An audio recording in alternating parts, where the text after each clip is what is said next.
Batting সমস্যার সমাধান খুঁজছে বাংলাদেশ ক্রিকেট বোর্ড এবং সেটা আসলে জোরে সোরেই, কারণ এবছর বাংলাদেশ 10টা ওয়ানডে ম্যাচের ভেতরে 9টাতেই অল আউট হয়ে গেছে। ইনফ্যাক্ট সবশেষ ওয়েস্ট ইন্ডিজের বিপক্ষে টি-20 সিরিজের 2টা ম্যাচে বাংলাদেশ পুরো 20 ওভার ব্যাট করতে পারেনি, দুটোতে অল আউট হয়েছে। এমনকি সবশেষ যে 21টা ওয়ানডে ম্যাচ খেলেছে বাংলাদেশ, সেখানে 15টাতে বাংলাদেশ 250 রান করতে পারেনি। তাহলে আসলে দল জিতবে কেমন করে, বা কাঙ্ক্ষিত সাফল্যই বা কেমন করে পাবে? ঠিক এই মুহূর্তে সিনিয়র সহকারী কোচ সালাউদ্দিন, তিনি আসলে ব্যাটিং কোচের দায়িত্বটাও পালন করছেন একই সাথে, কিন্তু তার কাজে খুশি হওয়ার কোনো কারণ তো নেই। নানা অভিযোগ তার বিরুদ্ধে উঠে গেছে এর ভেতরে একটা হচ্ছে যে তিনি তার পছন্দ মতো ক্রিকেটারদেরকে প্রমোট করেন এবং ব্যাটসম্যানদের ব্যাটিংয়ে সিগনিফিকেন্ট কোনো উন্নতি দেখা যাচ্ছে না। যার যেই দুর্বলতা, সেই দুর্বলতা থেকেই যাচ্ছে, সেখান থেকে তারা আসলে বেরিয়ে আসতে পারছে না।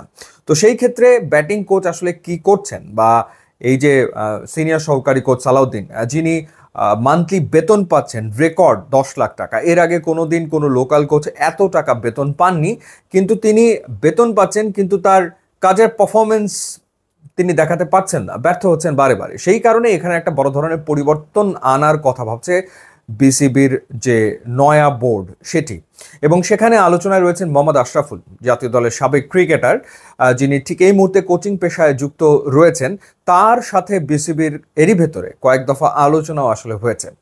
আমিনুল ইসলাম বুলবুল, বিসিবির সভাপতি, তিনি জানিয়েছেন যে সেপ্টেম্বরে অ্যাশলি রস তিনি এসেছিলেন বাংলাদেশে কোচিং কোর্স করাতে, এবং তিনি যে কয়জন সম্ভাবনাময় ক্যান্ডিডেট দেখেছেন তার ভেতরে আশরাফুল অন্যতম। এছাড়া তিনি প্রশংসা করেছেন হান্নান সরকারের, শাহরিয়ার নাফিসের, তুষার ইমরানের, মাহমুদুল্লাহ রিয়াদের। কিন্তু মাহমুদুল্লাহ রিয়াদ আবার ওই যে লেভেল 3 কোর্স যেহেতু করেননি, সেই কারণে তিনি আপাতত পিছিয়ে রয়েছেন। মোহাম্মদ আশরাফুল এগিয়ে রয়েছেন। এখন বিসিবি থেকে মোহাম্মদ আশরাফুলের সাথে যোগাযোগ করা হয়েছে, কোন পর্যায়ে তিনি কাজ করবেন সেটা এখনো ঠিক হয়নি। তবে আশরাফুল আসলে ন্যাশনাল টিমের সাথে কাজ করতে চান, অন্য কোনো টিমের সাথে না। অর্থাৎ বয়স ভিত্তিক কোনো টিমের সাথে এই মুহূর্তে তিনি কাজ করতে চান না। তিনি কাজ করলে জাতীয় দলের সাথেই কাজ করতে চান এবং ব্যাটিং কোচের দায়িত্ব তিনি আসলে নিতে চান।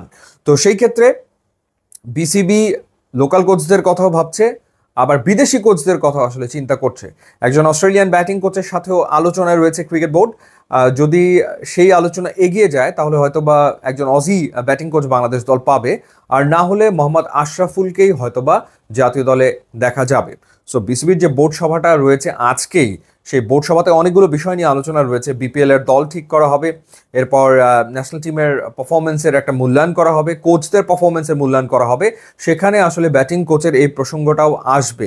যদিও ক্রিকেট অপারেশনসের চেয়ারম্যান নাজমুল আবেদিন ফাহিম বলেছেন যে ঠিক এই মুহূর্তে তাদের কোনো পরিকল্পনা নেই, কিন্তু এটা তার কথা।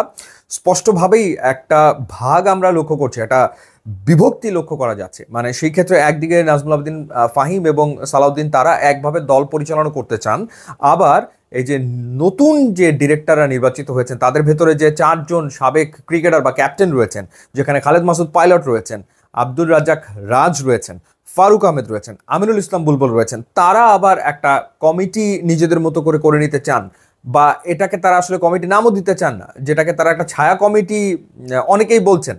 তো তারা আবার ভিন্ন মত পোষণ করছেন, তারা আসলে অন্যভাবে ন্যাশনাল টিমকে দেখতে চান, বা ন্যাশনাল টিমে কিছু পরিবর্তন তারা করতে চান।